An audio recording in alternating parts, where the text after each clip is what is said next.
வணக்கம் குட்டீஸ். நல்ல நல்ல கதைகள் சொல்லும் ஸ்டோரி க்ளோரிக்கு உங்கள் அனைவரையும் அன்போடு வரவேற்கிறேன். இன்று நாம் பார்க்க போற கதை ஒரு அழகான தோட்டத்துல நடந்த ரொம்ப இனிய கதை.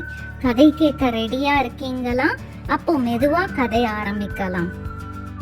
ஒரு சின்ன சூரிய ஒளி நிறைந்த அழகான தோட்டம் இருந்துச்சு. அங்க நிறைய பூக்களும் காய்கறிகளும் சேர்ந்து சந்தோஷமா வளர்ந்துகிட்டு இருந்தாங்க.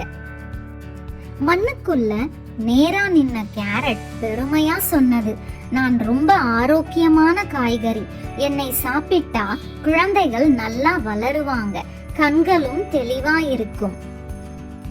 அதை கேட்ட தக்காளி சிரிச்சுக்கிட்டு சொன்னது, நான் சாரும் சுவையும் நிறைந்தவன், என்னை போட்டா சாப்பாடு ரொம்ப ருசியா இருக்கும்.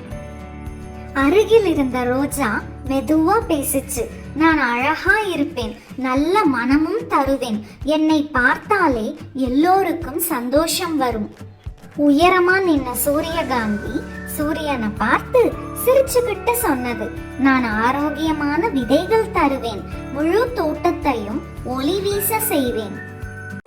ஒரு நாள் அவங்க எல்லாரும் சின்ன சின்ன சண்டை போட ஆரம்பிச்சாங்க.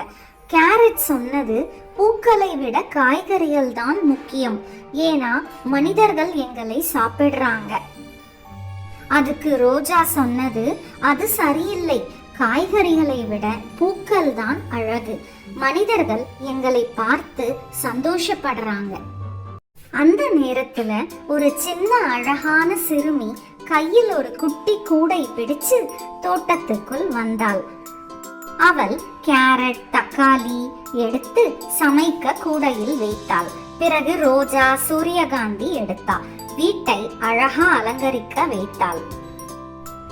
அவ சிரிச்சுக்கிட்டே மெதுவா சொன்னா, காய்கறிகள் என் உடம்பை ஆரோக்கியமா வைக்குது, பூக்கள் என் மனசை சந்தோஷமா வைக்குது, இரண்டுமே ரொம்ப முக்கியம்.